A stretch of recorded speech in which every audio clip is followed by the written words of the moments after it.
Hey guys, welcome back to another new video. Dereck Reacts, back at it again, and yes, this is the 20K video you guys all been waiting for, and finally you'll be able to get to know me a little bit more. Hopefully by the end of this video I've answered all your questions and I've gotten to all of them. As much as I can, I'll do my best in answering all of them and get all those answers for you. Alright guys, but before we get into the video, please take a moment, comment, like, and subscribe. I would love to hear feedback. It makes videos like these all the possible. And also take a moment to follow me and like me both on Instagram and on Facebook. And if you're new to the channel, guys, welcome. Without further ado, let's go.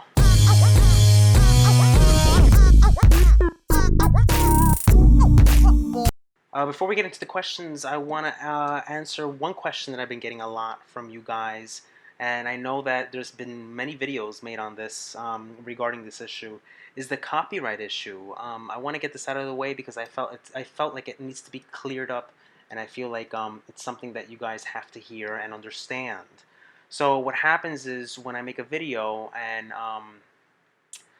I pause. The reason why I pause is because there's several reasons for that. I want to make sure that I don't miss out on any information that I see when I react to something, and I want to be able to, bring about all the information I can and do my best when I analyze a video. That's the first thing. The second reason, and why I'm going to be doing that more often, is because of the situation that I ran into most recently. The Madonna concert reaction. I'm having a hard time putting that video up because of copyright issues. All these songs are copyrighted, and if YouTube's algorithm picks up a particular song, the video will get blocked, and then you guys can't see it. So it has nothing to do with me trying to mess up a video or ruin the video for you. Believe me, that's the last thing I want to do. I just have to make sure that, when I go to edit the video, that it does become problematic, and then all that time I used to record the video goes to waste. And then it's time lost for me, and it's also, time lost for you guys because you guys can't see it, and it sucks. I've come across many videos and many problems doing this, and I wish there was a solution to this. And it probably is going to get better. I'm not sure. I'm hoping, I'm being optimistic that things will get better and turn around, and maybe someone will find a work around it. But this is the only workaround that has been working for many reactors similar to me. You may find once in a while, once in a blue moon, that a reactor reacted to something and they somehow magically were able to bypass YouTube's algorithm and post it up. That's very rare, extremely rare. And in many cases, I've done a lot of videos that have had awesome reactions to it, but unfortunately I can't share that with you. I'm gonna see maybe down in the future, perhaps, go on another site and maybe do some kind of like other a video channel on another page, other than YouTube, because YouTube is really, it just sucks. It sucks ass, guys. It sucks ass when it comes to all these implications, and there's no workarounds around it, and it's really, production time and also just time in doing things has been really difficult for me. So I wanted to get that out of the way first and foremost, because I feel like it's been a problem that's been brought up many times and questioned about many times, and that's just something that I have to deal with, and hopefully it'll get better for me. So on to the questions. I want to get onto the question, guys. If you guys have any, if you guys have any questions about that, please let me know. Like I said, there's nothing I can do about it. So there's no workaround for now until maybe in the near future. All right, so I want to jump into the questions, guys. And the first question comes from ChillBrother82, and he asks me, "I'd like to hear your coming out story." So this is a really good question, and it was actually liked by 15 people to that date. So my coming out story was very interesting. I don't know how other people had in the past, like what they've done. It's something that's not everybody can do, because it's really difficult for fear of rejection, fear of just being able to be who you are, because you don't want to lose that bond that you have with your family, close friends, and all those things. So for me, I had to take a gamble. For me, I was just tired of it. I was tired of hiding away, kind of just like not being able to, you know, go about my freedoms on a daily life, and I had to always kind of like hide who I was emotionally. It's more specifically with my mom. So um, as far as coming out to my mom per se, I didn't make a big hoo-ha about this. I didn't make a big hoo-ha about this. I didn't tell, I didn't even tell my dad. I didn't even tell my stepdad. I just told my mom, and then I guess from there it just kind of like, the word spread out. And even when I had my partner, people kind of just like, put one together and said, oh, I guess this is what's happening. And people kind of like already knew. Family already knew, they had an idea. So it wasn't, I didn't make a big, bold, declaration. I go on Facebook, social media, and made a whole thing about it. But I told my mom about it. And, I texted her and I said, listen, I have something to tell you. It's just been on my chest and it's been really hard. And she says, I think I know what you're going to say already. So I'm in the room, in my room at the time, and she comes up and she says, I understand, and I accept you. And then she started crying. I started crying. We kind of hugged, and then the day went on from there. It was very telenovela-ish. I guess it was kind of like a little soap opera. Except it wasn't uh, argumentative. It was just very kind of like just understanding. She was accepting and very relatable to it, and I like that. I'm very happy and grateful that she was able to accept me the way I am, based on that. And then I just told my friends. I told my friends this is way before I came out. So I came out at 24, age 24, and I ironically it was April Fool's Day. I mean, I don't why I picked that day. I don't know. It just happened to be. And I told my friends about it, and I said, listen, this is what happened, blah blah blah. And they all accepted me, and they said that's good for you. So, you know, your true friends are those that accept you for who you are. If you don't have those friends, they're not your friends. So that's that. All right, so on to the next question. How old are you, and how often do you go to the gym? Will you ever take off your cap? What music do you hear in private? And this is by Ann Music Junkie. So this is, first of all, this is my hair, guys. I don't take off my hat a lot because my hair does weird things. It goes out, it goes crazy. I have bad hair days. Everybody has those, and to keep everything secure, so I don't have any little mishaps or whatever like that, I use my cap, and I put my cap on. So that's that. Am I gonna do it often? Probably. I don't know. I just want to kind of like create kind of like this signature type of thing, and that's why I have my hat in my videos. During the day, I just tend to like just leave it off, so my hair gets some breathability. I am 34 years old. I'm a Scorpio, birthday November, so I love the fall. I do miss the fall because I'm originally from New Jersey. I live in San Diego now, moved about a year ago. It's going to be a year and a half soon. It's going to be 2 years in December. And I love it here. I miss Jersey. I miss my family. Yes. So I'm 34. I'm going to be 35 in November. How often do I go to the gym? I go to the gym 5 days a week. So yeah, that's that. 5 days a week. What kind of music do you hear in private? So this is the thing. Um, I like to say that I listen to all types of music, but the music that I tend to gravitate towards all the time is 90s Eurodance and also uh, freestyle. I'm a big freestyle, 80s freestyle, and house music. That's the stuff I love to listen to. It's on my playlist. I love it. That's what I work out to. It could be cheesy or whatever like that, but I like it. I don't know why, just my tastes. I just love that type of music. That's just what I go out into and listen to. So yeah, I like that stuff. And then what's the next question? What kind of music? All right, so that was that. The next question, sobering. I'm sorry, guys, if I can't pronounce your usernames. I'm curious to know what kinks you have, quirks or habits that have either enhanced or hindered your interpersonal relationships with men. FYI, I'm also a gay man. So sobering, that's a good question, and I'm not afraid to ask. This is unfiltered, guys. I promised you that. Um, so I'm into voyeurism. If you guys don't know what that means, please look it up. Like Madonna says, look it up. I'm into voyeurism.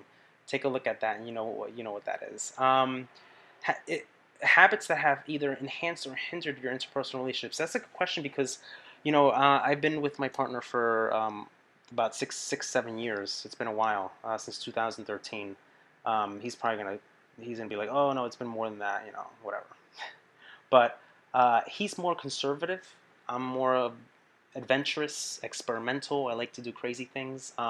Not crazy like whips and all these bondage things and going crazy like that. But I just like to be experimental, be very flexible, and do different things, keep things interesting, not get bored. So I'm that's just the type of guy I am. Has it hindered or enhanced my relationships? It all depends. It all depends because there's things that I like that he doesn't like, and we have to kind of like come together and come to an agreement and compromise. That's the hardest part because the thing is, it's with me. I have a hard time leaving those things behind because um, I'm very involved in that type of thing. If you guys know, everybody's been there, and you guys know. So, but that's what makes the relationship stronger. You work things out and you try to make things, work out for both of you guys. And enhanced, I think, because of my, I guess, freakiness or whatever you want to call.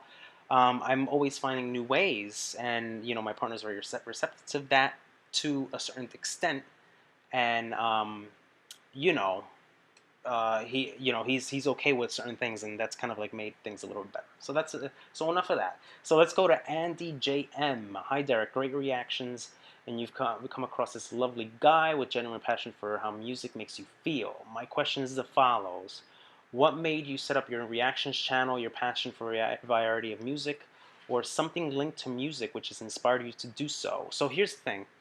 Um, we're gonna say COVID was a big play in this COVID-19 because COVID and also my a kind of like a current reflection I had in my current career. So what's happening is, first of all, I was laid off from work a couple months ago, and I was just tired working for other people. And I said to myself, you know what? I just don't want to be a slave to corporate to I kind of want to be my own boss, that kind of thing. So I said, you know what, I'm gonna do it when I'm ready and when I feel like I'm financially secure and I can be able to go about my freedoms. And that's what I did. I felt like this was the right time to do it. COVID helped with that because it was actually absolutely the perfect time. I didn't have nothing to do. I was literally home, not to do nothing and stuff like that, and I just went about and did it. And said, you know what, I'm gonna create this channel. I love music. Music is runs through my blood. It's down my it's within our family. It's in my genetics. I'll get to more of that later. And I decided to do it. Um, I have a variety. I have like I said, I have my passion. I'm passionate about many styles of music, classical, rock, pop, old school stuff, new school. Old school is better, my opinion. Um, and what inspired me to do so was the fact that I said, you know what, I have a graphic design background, and um, I love music, and I said, you know what? I don't think it's going to be that difficult because I can do this, I can do that, I can create my logo, I can create things, I can do things, and I feel like I'm an artist as well because my background is journalism. Graduated with a BA in journalism, and I'm an art major. So yeah, so that's interesting. A lot of people say that broadcast journal, that I should be in broadcast. I've gotten that a lot, and I've never thought about that. But journalism is in my background. I graduated at BA journalism, and I also did some. I did I went for my certificate for graphic design. So that's how my background in terms of who I am. And who are your favorite artists growing up?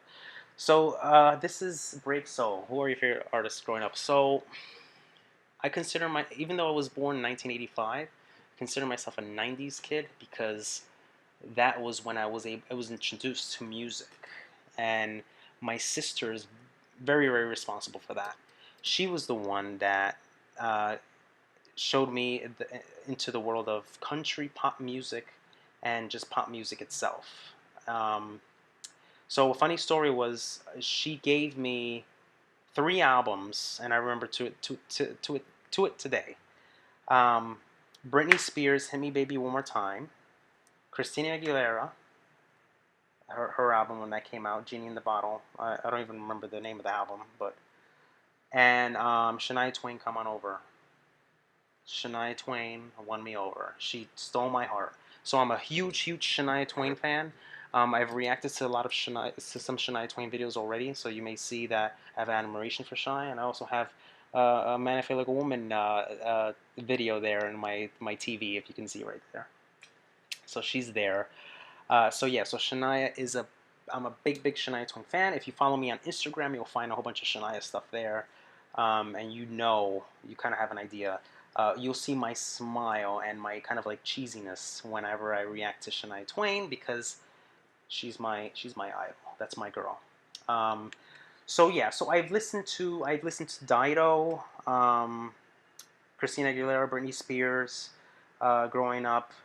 But it's interesting because there's some songs that just because I haven't reacted to them, it's because I've never gravitated to those. I've never gravitated to those artists as much as Shania did. So I kind of like left them in the dust. I've heard them. I've heard stuff of theirs before in the past, but I didn't really continue to follow them. So I am familiar with who they are and what their music is, but I didn't. I just kind of like tuned them out. Because I was just so obsessed with Shania, and I listened to some Faith Hill, Martina McBride, um, and Dido. So country pop for some reason was very prevalent in my growing up music artist. So good question. I like that one. Alex Giron says, "Hey Derek, felicidades.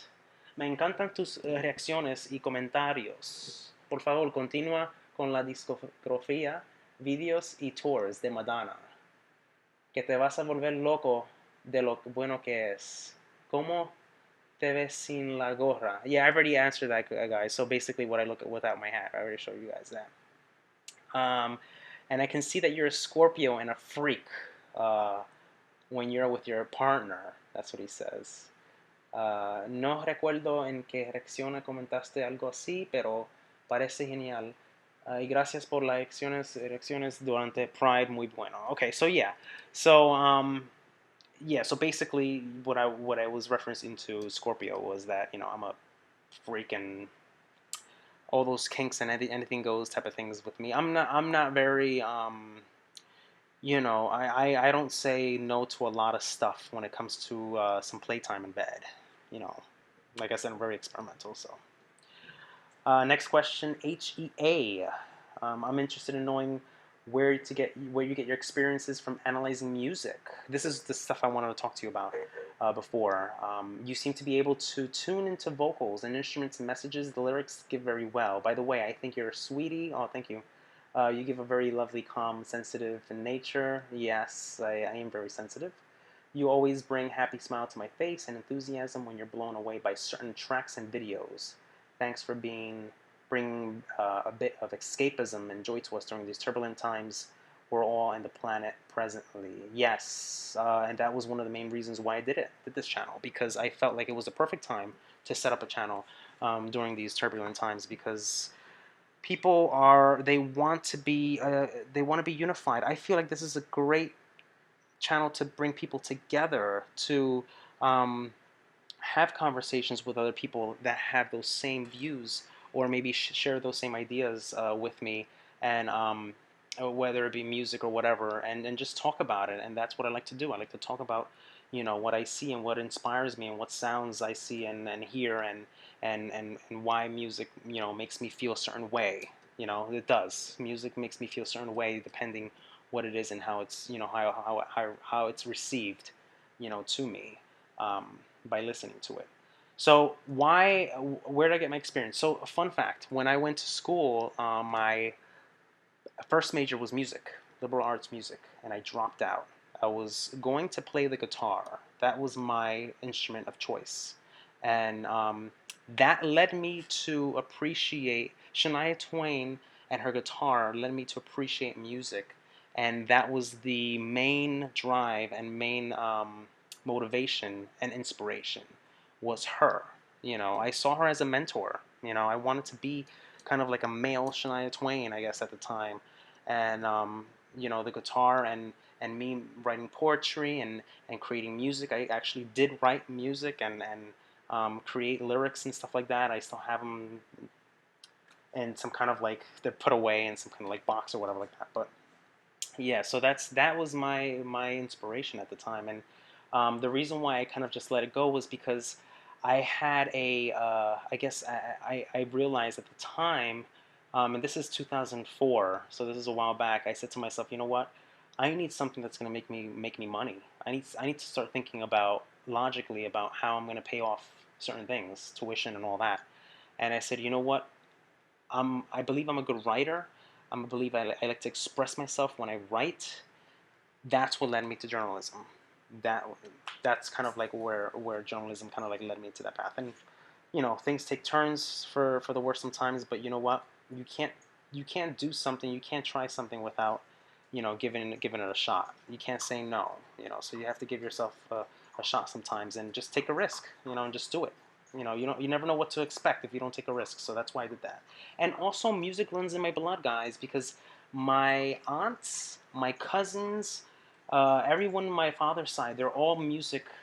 They're all into music and they all participate in music. I have uncles and aunts that are singers.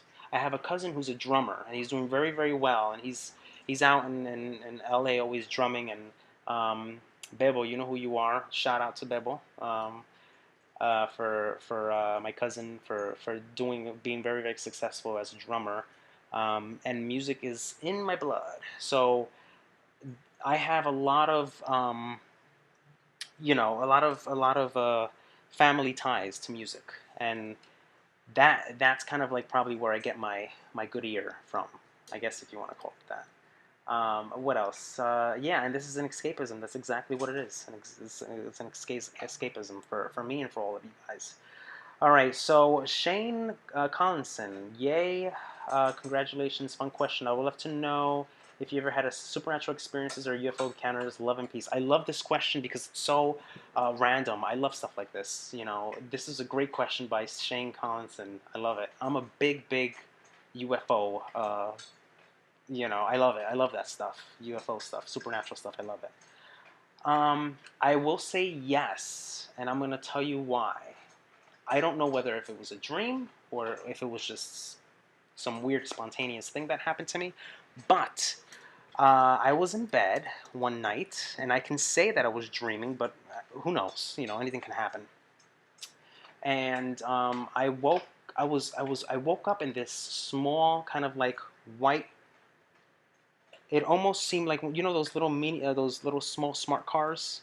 That's what it seemed like. It was like a white smart car with an oval glass covering, and I couldn't move. I was like frozen, and I had some straps on me, and all I saw was this weird, I guess, the typical kind of like UFO face with glossy eyes, black eyes, look down at me, take a like a syringe of some sort or whatever, and take my finger and put something in my finger, and I felt it. I actually felt the pain, which is why, and which led me to wake up and realize it. And I look at my finger, and I'm like, oh my god, that hurt. That was weird. And then I just went back to sleep. Didn't think anything of it. But oddly enough, if you look really closely, I have some little white thing there on my finger. I don't know if you guys can see that. Probably not, but it's like a little white, kind of like almost like a bone protruding out. And I just don't know what it is. I don't know what it is, and I don't know if that's what it is. If whatever, I don't know. Maybe it's just me, going crazy. But I would say that's probably the only thing that I ever had. Let me tell you something, guys. If I had a UFO encounter, I would be all over it. I'll be like, you know what? Take me. I want to know more. I think what happens is when you want something like that, you're probably not going to get it because I think it happens to the least expected people. You know, the people that are not kind of like people that don't necessarily believe in that stuff or or you know, pessimistic about that stuff. You know, so. Anyways, good question. I like that one. Jacob P. Hello, just subscribe. Love watching your videos, and you ain't bad looking at either. Oh, thank you.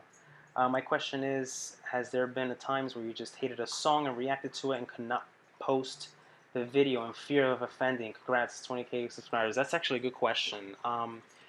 There are times where I feel like, I'm like, oh my God, I hope I don't screw this up. Sometimes I feel like that. But what I tend to do is I say, you know what? Just be calm. I calm myself down. I say, you know what, this is just like any other video, and just do my thing. That's kind of like how I see things. If if they don't like it, well then too bad. You know, on to the next. That's just the way it is. Everybody has those days. I know it's not gonna be perfect all the time. So you know, I have to learn how to accept the good and the bad. And sometimes you can see me. I'll respond to some people. I call them the naysayers, or those that are easily offended, and all those other people that just have nothing else better to do. And I respond and I say, you know what? You don't like what you see, move it along. Simple like that. You don't like what you see. You're wasting your time watching a video that you don't like. Move it along, buddy. Go to another channel. Go somewhere else. If you don't like it, just move it on. And that's it. It's as simple as that. I don't have time for that stuff. So, um, you know, and then some people get like really, you know, petty and stuff like that, and they'll be like, oh, you know, you couldn't remember this or blah blah blah, and you know, whatever, big deal, you know. So I've gotten those things, but as far as a song that I hated, I can't say that I hated a song necessarily. There's songs that I've disliked and songs that I felt like I probably won't be listening to again. And I'll tell you straight up in my reaction videos if I can't listen to it. But so far, there's been a good steady of overwhelmingly positive videos that I've seen that I can't say that are completely bad. There's a reason why people wanted me to react to certain videos, and it's because of that. Because people see a lot of potential in a song, and you know what? I see a song and I like it, and it just so happens to be a good one. That's how it is. So thank you, Jacob, for that. That's a good one. And the last question I want to leave you guys with is this one. I'd like to hear about which video was the most fun to do and which video was the most challenging, difficult, draining to do. Oh my God. So it's funny because this is how I started my first part, you know, talking to you guys about copyright issues. So the most fun one to do, I want to get out with. Wait, so I can't pick one because there's just so many, so many fun to do. I will have to say the Shania Twain ones are fun to do only because you know I know her very well, and I kind of see it as a fun thing to do because you know that's my girl. So that's that. But as far as a favorite or anything like that, um, I would say probably the Monica Naranjo, um, the Monica Naranjo. It would have to be either Europa or the other one. That was probably really fun to do, and I have a really good time doing the Dimash videos too. Dimash videos tend to be very fun. So hard to say. I have many favorites there. Challenging, difficult, and draining to do. Hands down, I would say probably Hasta que te conocí with Juan Gabriel. That was the most difficult one to do because I had to really work hard to get that video to get uploaded because YouTube kept blocking it. And and I'm not going to kid you, I think I did over 30 to 40 takes on that. Not recording takes. I'm talking about edits. So 30 to 40 complete uploads and edits. So I have to upload it, and then if it blocks, I have to take it down and re-edit it. That's the life, guys. That's the life of a YouTuber. That's what you got to do, you know. Hopefully I answered all your questions. If you guys have any feedback or suggestions or comments, please share them down below. I always love to hear what you guys have to say. That is it for me for today, and I hope you enjoyed this, and I enjoyed this. Thanks for your questions. We'll keep in touch. Until next time for the next video, guys. Take care. Love you guys. Peace. Hey guys, hope you enjoyed the video. If you'd like to see more videos like these, be sure to check this one out. And also take a moment to comment, like, and smash that subscribe button to stay on the latest reaction videos.